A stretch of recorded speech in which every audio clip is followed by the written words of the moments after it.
Hi అండి. ఈరోజు నేను బీరకాయ కొత్తిమీర పచ్చడి ఎలా చేసుకోవాలో మీకు చూపించబోతున్నాను. దానికోసం కావాల్సిన ఇంగ్రీడియంట్స్ నేను ఇక్కడ 1 కిలో బీరకాయల్ని శుభ్రంగా కడిగేసి పీల్ తీయకుండానే ముక్కల కింద సన్నగా తరిగేసి పెట్టుకున్నాను. నేను ఒక కట్ట అయితే కొత్తిమీర తీసుకున్నాను. దానికి కావాల్సినవి ఒక ఆనియన్, ఒక టమాటా, గ్రౌండ్ నట్స్, ఒక స్పూన్ గ్రౌండ్ నట్స్, ఒక వెల్లుల్లి, పోపు దినుసులు, కొంచెం పసుపు, కొంచెం జీలకర్ర, కొంచెం నువ్వులు, కొంచెం సాల్ట్, ఒక 12 ఎండుమిరపకాయలు తీసుకున్నానండి. ఇప్పుడు ఎలా ప్రిపేర్ చేసుకోవాలి పచ్చడి చూసేద్దాం. ముందుగా స్టవ్ వెలిగించుకొని ప్యాన్ పెట్టుకుని దాంట్లో ఒక గరిటె నూనె వేసుకోవాలి. ఆ నూనె కాగిన తర్వాత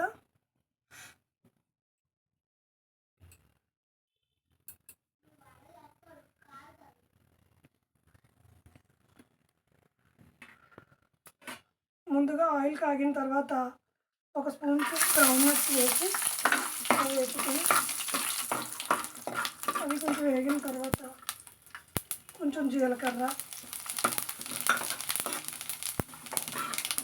కొంచెం నువ్వులు యాడ్ చేసుకుని బాగా వేసుకోవాలి.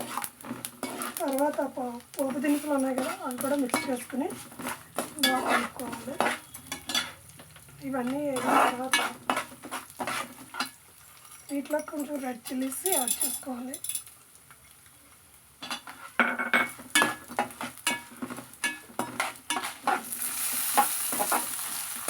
ఇక్కడ ఎవరు ఎంత స్పైసీగా తింటే అంతవరకు యాడ్ చేసుకోవచ్చు రెడ్ చిల్లీస్. ఇక్కడ నేనైతే 10 చిల్లీస్ యాడ్ చేసుకున్నాను. ఇంకా స్పైసీగా కావాలనుకునే వాళ్ళు ఇంకా ఎక్కువ చిల్లీస్ కావాలంటే యాడ్ చేసుకోవచ్చు.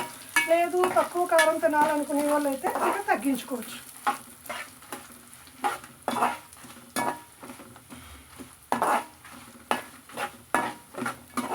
ఇవన్నీ బాగా వేగిన తర్వాత వీటిలోకి కొంచెం వెల్లుల్లి దెబ్బలు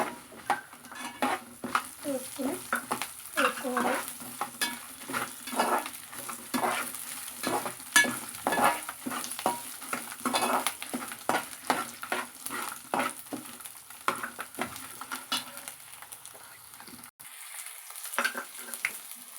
ఈ పోపు దినుసులన్నీ వేగిన తర్వాత వీటిని ఒక ప్లేట్లోకి అయితే తీసుకుని పక్కన పెట్టేసుకోవాలి.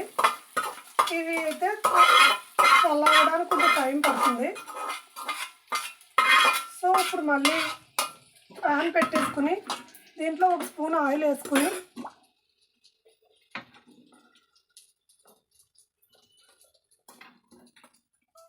ఆయిల్ కాగిన తర్వాత కొంచెం ఆనియన్ వేసుకుని ఫ్రై చేసుకోవాలి.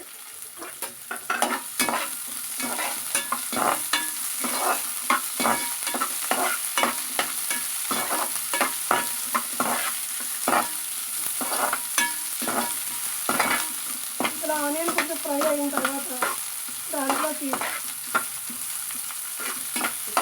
మనం శుభ్రం చేసుకుని తీసుకున్న కొత్తిమీర అయితే యాడ్ చేసుకోవాలి. ఇక్కడ నేను ఒక కట్ట అయితే తీసుకున్నాను. ఇంకా ఎక్కువగా కావాలి అనుకున్న వాళ్ళు ఇంకొంచెం యాడ్ చేసుకోవచ్చు. బాగా పచ్చివాసన పోయే వరకు వీటిని రోస్ట్ చేసుకోవాలి. కొత్తిమీరను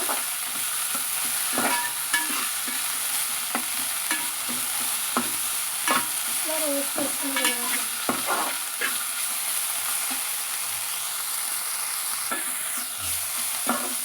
కొత్తిమీర వేగిపోయిన తర్వాత ఒక టమాటా యాడ్ చేసేసుకొని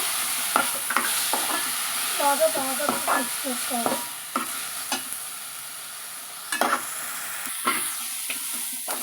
ఈ టమాటా ఆనియన్ కొత్తిమీర బాగా రోస్ట్ అయిపోయిన తర్వాత వీటిని ఒక ప్లేట్లోకి తీసుకోవాలి. సపరేట్గా తీసుకోవాలి వీటన్నిటిని.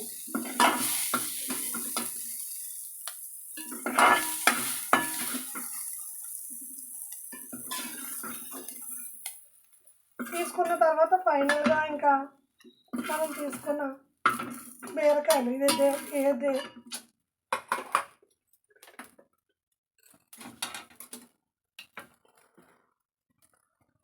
ఇలా సపరేట్గా అయితే ప్లేట్లోకి యాడ్ చేసుకోవాలి.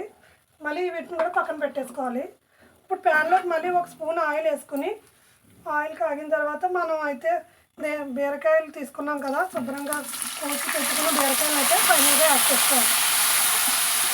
ఈ బీరకాయలకి పక్క తీయలేదు కాబట్టి వీటిని కడిగేటప్పుడు కొంచెం వాటర్లో సాల్ట్ వేసి కడుక్కోవాలి. ఎందుకంటే బీరకాయలకి ఏమైనా పొలంలో పెస్టిసైడ్స్ కొట్టుంటే ఆ సాల్ట్ వాటర్తో కడుక్కోవడం వల్ల ఏమైనా క్రిములు కీటకాలు ఉంటే చనిపోతాయి. సో ఎప్పుడు కూడా వెజిటేబుల్స్ కడుక్కోవడానికి సాల్ట్ వాటర్ ప్రిఫర్ చేస్తే చాలా మంచిది. వీటిని అయితే ఇలా బాగా రోస్ట్ చేసుకోవాలి. ఇందులో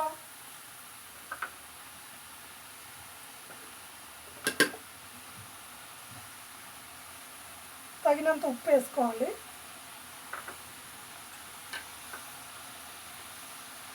కొంచెం పసుపు యాడ్ చేసుకోవాలి. యాడ్ చేసుకుని బాగా రోస్ట్ అయ్యే వరకు వీటిని వేపుకోవాలి.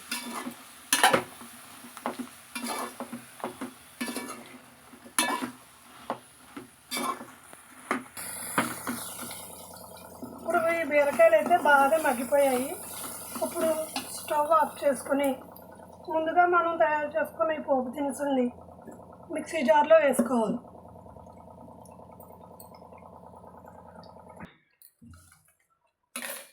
ఈ పోపులన్నీ మిక్సీలో యాడ్ చేసేసుకుని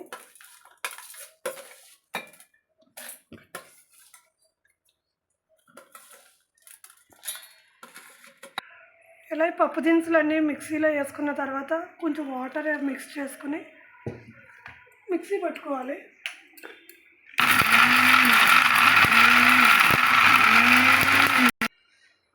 ఇప్పుడు ఉల్లిపాయలు, టమాటా, కొత్తిమీర ఉన్నాయి కదా మనం ఫ్రై చేసి పెట్టుకున్నాయి, ఇవి యాడ్ చేసుకుని ఇవి కూడా కొంచెం మిక్సీ పట్టుకోవాలి, కచ్చా పచ్చాగా పట్టుకోవాలి.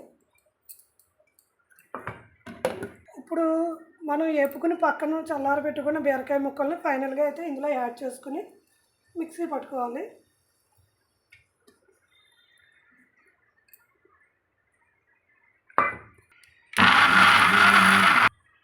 ఎంతో టేస్టీగా ఉండే బీరకాయ పచ్చడి అయితే రెడీ అయిపోయింది.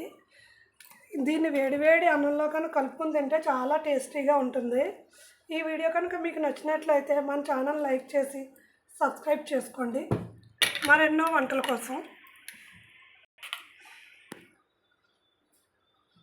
ఎంతో టేస్టీగా ఉండే బీరకాయ పచ్చడి అయితే రెడీ అయిపోయింది.